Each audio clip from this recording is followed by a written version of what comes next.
राधे राधे। मैं ज्योतिषाचार्य प्रकाश पांडे एक बार आप सभी लोगों का अपने यूट्यूब चैनल में हार्दिक स्वागत अभिनंदन करता हूं। आशा करता हूं आप सभी लोग स्वस्थ होंगे, मस्त होंगे, कुशल से होंगे। रोज की तरह आगे बढ़ने से पहले गणेश जी का ध्यान करते हैं।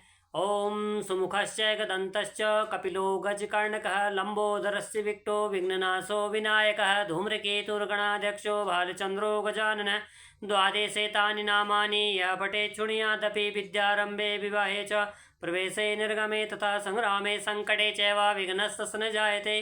ओम विघ्नवल्लीकुठाराय श्रीमन्महागणाधिपते नमो नमः। उमामहेश्वराभ्यां नमो नमः। लक्ष्मी नारायणाभ्यां नमो नमः। सचिपुरंदराभ्यां नमो नमः। इष्ट देवताभ्यां नमो नमः। कुल देवताभ्यां नमो नमः। ग्राम देवताभ्यां नमो नमः। सर्वेभ्यो ब्राह्मणेभ्यो नमो नमः। सर्वेभ्यो देवेभ्यो नमो नमः। सिद्धि बुद्धि सहिताय श्रीमन महागणाधिपते नमो नमः जी।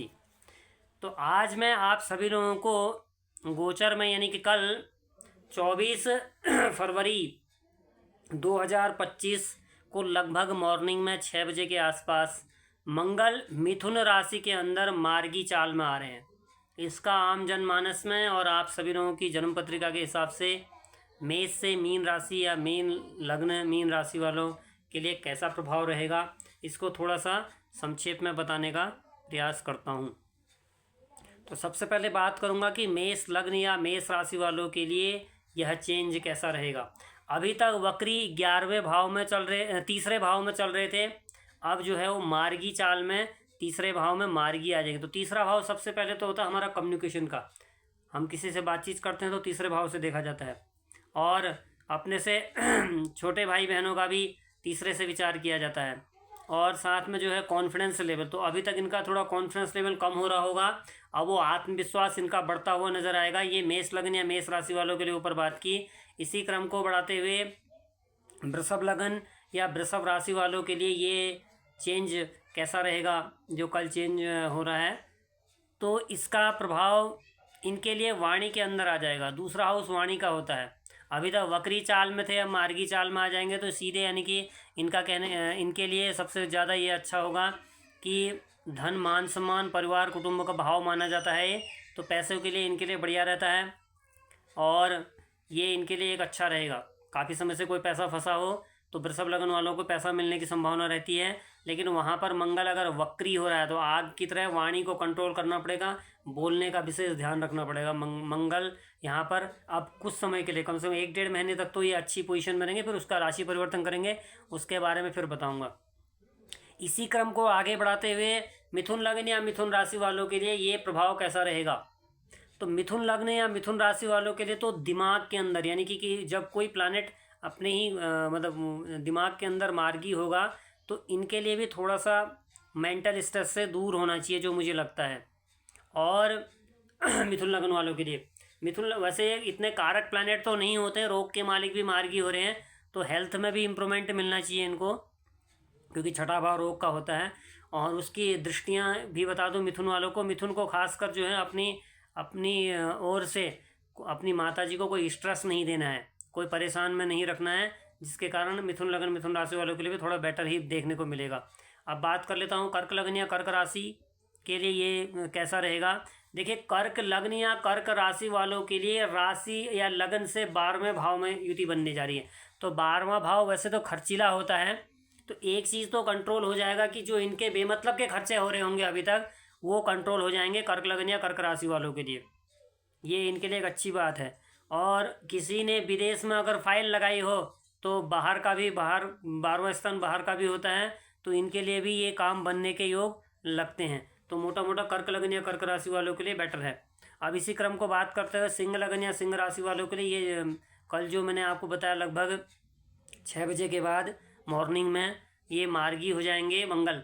तो इनके लिए सबसे बेस्ट होगा अभी तक बेस्ट इसलिए होगा कि इनकी राशि से 11वें भाव या इनके लगन से 11वें भाव में ये मार्गी हो रहे हैं। तो 11वां भाव सबसे पहले इच्छाओं की पूर्ति का होता है। 11वें भाव से विदेश यात्रा का विचार किया जाता है। 11वां भाव जो होता है अपने से बड़े भाई बहनों का अच्छा रहता है। काफ़ी समय से इनका भी कोई पैसा फंसा हो तो इनको भी पैसा मिलने का, ये तो इनके लिए एक प्लस पॉइंटेड है। लेकिन राहु अभी भी इनकी राशि या लगन से अच्छा नहीं चल रहा, 8वां राहु चल रहा है और उसके साथ शुक्र भी चल रहे हैं, तो अपनी माता जी का विशेष रूप से हेल्थ का ध्यान रखना है।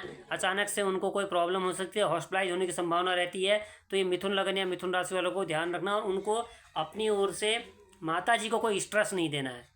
फिर बाद में मैं सभी को आपको अभी कॉमन उपाय भी बताऊंगा। अब इसी क्रम को आगे बढ़ाते हुए कन्या लग्न या कन्या राशि वालों के लिए ये कैसा प्रभाव रहेगा इसके बारे में जानकारी दूंगा।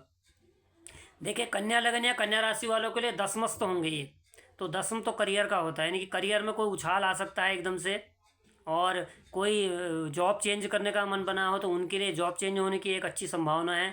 पिता के साथ इनके कोई संबंध खराब हो रहे हो तो पिता का संबंध ठीक हो सकता है, पिताजी की हेल्थ में सुधार आ सकता है। तो कुल मिला के कन्या लग्न या कन्या राशि वालों के लिए एक अच्छा देखने को मिलेगा। इसी क्रम को बात करता हूँ तुला लग्न या तुला राशि वालों के लिए कैसा रहेगा। देखिए, तुला लग्न या तुला राशि वालों के लिए अगर हम बात करते हैं तो नवम हो जाएंगे। नवम का मतलब इनको भी भाग्य का सपोर्ट मिलेगा। अभी तक सपोर्ट नहीं बन पा रहा हो तो भाग्य से, क्योंकि भाग्य से बढ़कर तो कुछ होता नहीं है, कहते हैं भाग्यम सर्वत्रम फलम कहा गया है, भाग्य सभी जगह फल देता है, तो इसलिए उनको भाग्य से सपोर्ट मिलेगा।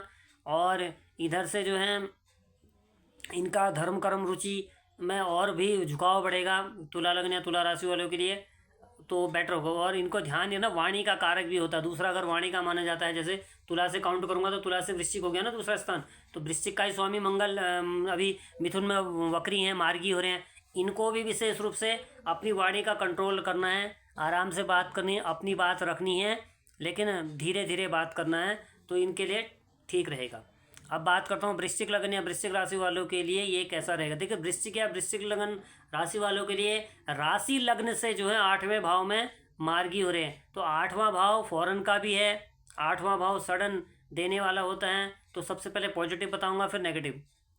पॉजिटिव ये है कि किसी ने बाहर फाइल लगाई हो फॉरेन कंट्री के लिए, तो उनके लिए एक अच्छा रिस्पॉन्स मिल सकता है इन कम से कम 1 आध महीने के अंदर।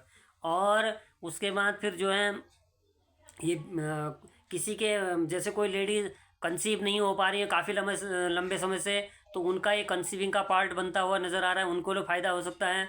और ससुराल में सपोर्ट कम बन रहा हो तो ससुराल सपोर्ट मिलता है, तो ये 2-3 चीज़ें तो इनके लिए कॉमन अच्छी हैं। नेगेटिव ये हो सकता है, खासकर ध्यान रखें चोट पटक लगने का घर भी होता है ये 8th हाउस, तो 8th हाउस में गाड़ी चलाते वक्त विशेष ध्यान रखेंगे वृश्चिक लग्न या वृश्चिक राशि वाले, क्योंकि उनके ऊपर अभी ढैया का प्रभाव भी चल रहा है और अभी शनि भी अस्त हो रहे हैं, तो इसको भी थोड़ा कवर करते हैं। शनि अस्त होंगे तो ढैया का प्रभाव थोड़ा कम हो जाएगा। ये कर्क वालों की ढैया का प्रभाव कम होगा शनि अस्त होते ही, और वृश्चिक वालों की धनी का प्रभाव कम होगा। फिर इसमें मकर राशि वाले भी आते हैं, मकर राशि वालों का भी 7.5 अंतिम फेस में है। और 2 राशि जो कुंभ वाले तीसरे पे, इनको मतलब कुंभ राशि वालों को भी थोड़ा आराम मिलेगा, और मीन राशि के ऊपर 7.5 का जो प्रभाव है अभी उस पर भी थोड़ा आराम मिलेगा। तो अब इसी क्रम को बड़ा धनु के ऊपर बात कर लेते हैं। देखिए, धनु वालों के लिए अगर हम बात करें तो धनु के लिए ये लगभग ठीक है, धनु वालों के लिए कोई इतना ख़राब तो नहीं होगा। अगर हम धनु की काउंट करें तो देखिए, धनु, मकर, कुंभ, मीन, मेष, वृषभ, मिथुन 7वें भाव में मार्गी होंगे। तो 7वां भाव पर्सनल लाइफ का होता है धनु वालों के लिए, चाहे धनु लग्न हो चाहे धनु राशि हो, तो पर्सनल लाइफ में इनका इम्प्रूवमेंट आ जाएगा। और किसी की शादी नहीं हो पा रही तो शादी के लिए रिश्ते आने शुरू हो जाएंगे। तो ये 2 चीज़ें बढ़िया हैं। बिजनेस में दिक्कत आ रही हो तो बिजनेस पॉइंट से भी मेरे को अच्छा देखने को मिलता है, तो धनु वालों के लिए मुझे ठीक लगता है। अब बात करता हूँ मकर लग्न या मकर राशि 7.5 का अंतिम फेज, जैसे मैं आपको बता रहा हूँ 29 मार्च को 7.5 समाप्त हो जाती है। अब उसका एक नेगेटिव प्रभाव धीरे धीरे कम होता जाएगा। और इनके जो हैं अगर हम बात करें यहाँ पर तो इनके छठे होंगे, तो छठा वैसे तो रोग का है, ऋण का है, शत्रुओं का है, तो ये इनके धीरे धीरे कम होते जाएंगे। हेल्थ में इम्प्रूवमेंट आता जाएगा, मकर वालों के लिए भी ठीक है। कुंभ की बात करूँ, कुंभ लग्न या कुंभ राशि वालों के लिए अब 5वें हो जाएंगे। तो 5वें का मतलब होता है किसी के तो प्रेम संबंधों में सुधार आएगा, किसी के प्रेम संबंध टूटेंगे।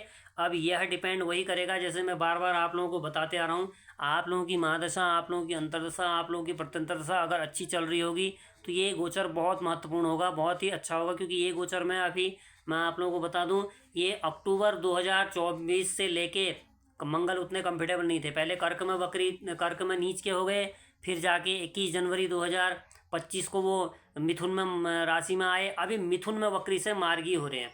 मार्गी का मतलब नॉर्मल भाषा में और बता दूं, जैसे कोई यहाँ से, जैसे मैं हूँ उत्तराखंड में चंपावत से बात कर रहा हूँ, तो हम जाते हैं मान लो टनकपुर, यही 75 किलोमीटर रास्ता है। दो रास्ते पड़ेंगे हमें। एक हम बस से जाएंगे तो रुक रुक के जाएंगे, अपनी गाड़ी से जाएंगे तो तेज़ी में जाएंगे। तो जो रुक रुक के जाएगा उसका मतलब जो रुक रहा था अभी तक, तेज़ी वाला तो दिक्कत भी कर सकता है। जो रुक रुक के जा रहा है, तो ऐसी ग्रहों की चाल क्या थी, अभी तक वक्री चाल में थे तो धीरी हो जाते हैं गति चाल, अब वो थोड़ी सी फास्ट गति में है। वैसे भी इस साल का मंगल राजा भी है, जैसे मैंने अंक शास्त्र की गणित में बताया था। तो कुंभ वालों के लिए ठीक है। अब इसी क्रम को आगे बढ़ाते हुए मीन लग्न या मीन राशि वालों, जो कि अंतिम राशि लगन, अंतिम राशि अंतिम लगन है, इनके लिए अगर हम बात करें तो चौथे हो रहे हैं। तो चौथा वैसे कोई प्लानट अच्छा तो नहीं होता, लेकिन अब आपकी कुंडली में अगर चौथे भाव में अच्छे प्लानट की दशा चल रही हो तो कोई वाहन लेने की संभावना है, उनका वाहन बन जाए। माता जी के साथ संबंध खराब हो रहे हैं तो उनका अच्छा, माता जी का स्वास्थ्य का ध्यान रखना पड़ेगा, क्योंकि आप लोगों की शनि की 7.5 का भी फेज भी चल रहा है। तो एक नॉर्मल भाषा में मैंने बताया कि मेष से मीन लग्न या मीन राशि वालों के लिए लगभग ये गोचर कैसा जाएगा। अब इसी क्रम को आगे बढ़ाते हुए एक कॉमन उपाय बता देता हूँ। वैसे तो मैं बार बार कहते आ रहा हूँ, हनुमान चालीसा नहीं छोड़नी है। 1 बार, 3 बार, 5 बार, 7 बार, 9 बार जो विषम संख्या होती है, इसमें हनुमान जी का 1 बार हनुमान चालीसा पढ़ लें तो बहुत फ़र्क पड़ेगा। और बाकी आज के लिए बस इतना ही। और आप सभी लोगों से एक बार फिर करबद्ध प्रार्थना या निवेदन, और जो नए मेरे यूजर्स जुड़ रहे होंगे यूट्यूब के अंदर, तो आप लोगों से तो विशेष कर कहूँगा कि अगर आप लोगों को मेरा चैनल अच्छा लगता है तो लाइक करें, सब्सक्राइब करें और औरों तक भी शेयर करें, ताकि ज्योतिष का नॉलेज या ज्योतिष की जानकारी जो मैं आप लोगों को देता हूँ, इससे मेरा भी एक तो कॉन्फिडेंस बढ़ता रहेगा। बस आज के लिए इतना ही। एक बार फिर से न्यायकारी दूधाधारी कृष्णावतारी गोरल देवता की जय हो। आप सभी लोगों की समस्त मनोकामना जल्दी पूर्ण हो, और न्यायकारी गोरल देवता का आशीर्वाद हमेशा तथा आपके पूरे परिवार पर बना रहे। जय श्री राम, हर हर महादेव, राधे राधे। खुश रहिए, मस्त रहिए। धन्यवाद।